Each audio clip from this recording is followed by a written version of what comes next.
फूले film नहीं चलने देंगे, नहीं चलने देंगे, नहीं चलने देंगे, फिल्म नहीं चलने देंगे, नहीं चलने देंगे, नहीं चलने देंगे। जाति विशेष का अपमान नहीं सहेंगे, नहीं सहेंगे, नहीं सहेंगे, विशेष का अपमान नहीं सहेंगे, नहीं सहेंगे, नहीं सहेंगे। अरे भाई लोग, ये फूले फिल्म का विरोध क्यों कर रहे हो? इस फिल्म में एक जाति के बारे में गलत दिखाया गया है। अरे भाई लोग, इस फिल्म में ज्योतिबा फूले सावित्रीबाई फूले के जीवन संघर्ष को दिखाया गया है और पहले हो रहे शोषण अत्याचार को दर्शाया गया है, जिस गुलामी को इस देश के मूल निवासियों ने झेला है।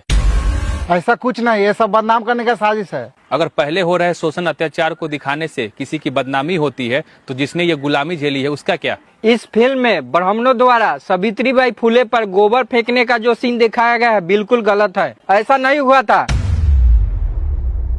अगर ये गलत है तो ज्योतिबा फूले द्वारा लिखी पुस्तक गुलामगिरी उठाकर पढ़ लीजिए, मूल निवासी बाजार से मंगा लीजिएगा, सारा शंका दूर हो जाएगा। अबे इन सब से हमें कोई मतलब नहीं है, बस ये फिल्म नहीं चलने देंगे।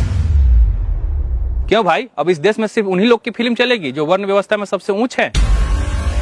जरा सोचो, एक फिल्म जो शिक्षा, समानता और इंसाफ की बात करती है, अगर इससे तुम लोगों का सिस्टम हिल रहा है तो समझ लो तुम लोग का सारा सिस्टम झूठ पर टिका है। तुम लोग को फूले फिल्म से डर बस इसलिए लग रहा है कि लोग कहीं ये जान जाएंगे कि शिक्षा की असली देवी सरस्वती नहीं बल्कि माता सावित्रीबाई फूले हैं। लोग जान जाएंगे कि सबसे पहले महिलाओं के लिए सावित्रीबाई फूले और ज्योतिबा फूले ने मिलकर प्रथम स्कूल खोला था। लोग ये भी जान जाएंगे जब माता सावित्रीबाई फूले शिक्षा देने जाती थी तो मनुवादी मानसिकता से ग्रसित लोगों ने उनके ऊपर गोबर फेंका था। लोग ये भी जान जाएंगे कि बाल काटना नाई का धर्म नहीं धंधा है, चमड़े की सिलाई करना मोची का धर्म नहीं धंधा है और पूजा पाठ करना और करवाना ब्राह्मणों का धर्म नहीं बल्कि ये धंधा है। लोग ये भी जान जाएंगे कि जिन लोगों को हिंदू बनाकर राजनीतिक फायदे के लिए इस्तेमाल किया जाता है उनकी हालत पहले जानवरों से भी बदतर थी कि अंग्रेजों ने तो सिर्फ हम पे 100 साल तक राज किया, गुलाम बनाकर रखा, लेकिन इन मनुवादियों ने हम पे 3000 साल तक गुलाम बनाकर रखा, हम पे शोषण किया। इन लोगों ने जब महिलाओं को लक्ष्मी का दर्जा दिया गया, उन्हीं लोगों ने महिलाओं को अनपढ़ रखने के लिए आंदोलन चलाया कि महिला अनपढ़ रहे। फूले फिल्म सिर्फ ये फिल्म नहीं बल्कि एक क्रांति है जो पर्दे से उतरकर जमीन पर आने वाली है।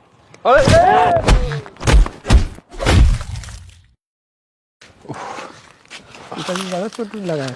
अरे चोट तो लगभग किया है, बाप रे। बैठो उस पर।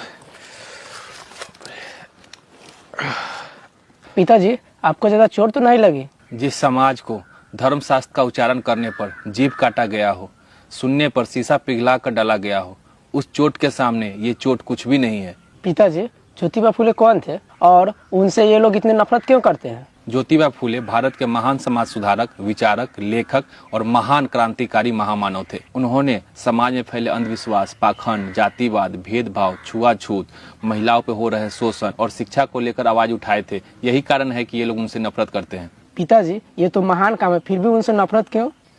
देखो, जब ज्योतिबा फूले की शादी सावित्रीबाई फूले से होती है, जब ज्योतिबा फूले पढ़ाई करते हैं तो सावित्रीबाई फूले को भी पढ़ाते हैं और उन्हें पढ़ाकर भारत की प्रथम महिला शिक्षिका बनाते हैं।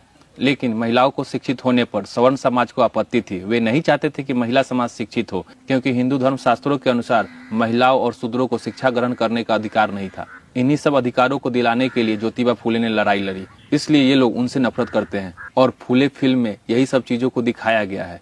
उनकी काली करतूत लोगों के सामने बाहर ना आ जाए, इसलिए ये मनुवादी लोग बाहर जाकर आंदोलन कर रहे हैं और फिल्म पर रोक लगवा रहे हैं। ज्योतिबा फूले द्वारा लिखी पुस्तक गुलामगिरी में ब्राह्मणों की उत्पत्ति ब्रह्मा के मुख से दिखाई गई है। अगर आज के इस वैज्ञानिक युग में लोगों को पता चलेगा तो लोग उन पर हंसेंगे और पूछेंगे कि क्या ब्रह्मा के मुख में गर्भाशय था। इन्हीं सब चीजों को छुपाने के लिए ये नौटंकी चल रही है और ये मनुवादी लोग फूले फिल्म को बैंड करवाने पर लगे हुए हैं।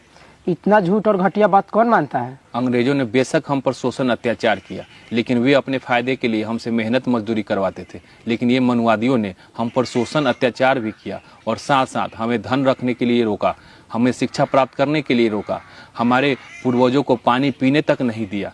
कुत्ते बिल्ली जिस तालाब से पानी पी सकते थे, उस तालाब से हमारे महापुरुषों को पानी तक पीने नहीं दिया।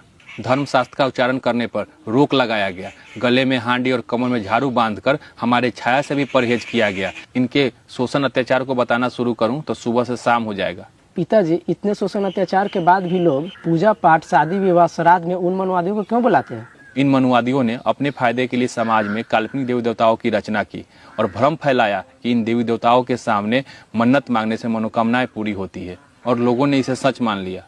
पिताजी चलिए, अब घर बहुत लेट हो गया। चलो।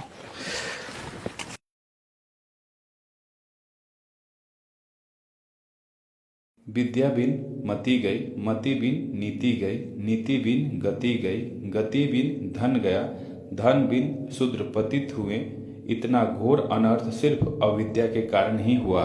ब्राह्मणवादी अपनी घृणित सोच के कारण मैला खाने वाली गाय का पेशाब पीकर पवित्र होते हैं, लेकिन एक शूद्र के हाथ से साफ सुथरा पानी नहीं पीते। धर्म वह है जो समाज के हित में, समाज के कल्याण के लिए है। जो धर्म समाज के हित में नहीं, वो धर्म नहीं है। मानवता सर्वश्रेष्ठ है। जात पात, वर्ण भेद और ऊंच नीच की दीवारें सब ब्राह्मणों की देन है, जो उन्हें अपने लाभ के लिए खड़ी की है। किसी भी व्यक्ति को सामाजिक समानता, राजनीतिक भागीदारी, धार्मिक आर्थिक स्वतंत्रता और पढ़ने लिखने से वंचित करना और उनका शारीरिक एवं मानसिक रूप से धर्म के आधार पर शोषण करना या शोषण को धर्म मानना क्रूरता और निर्दयता है।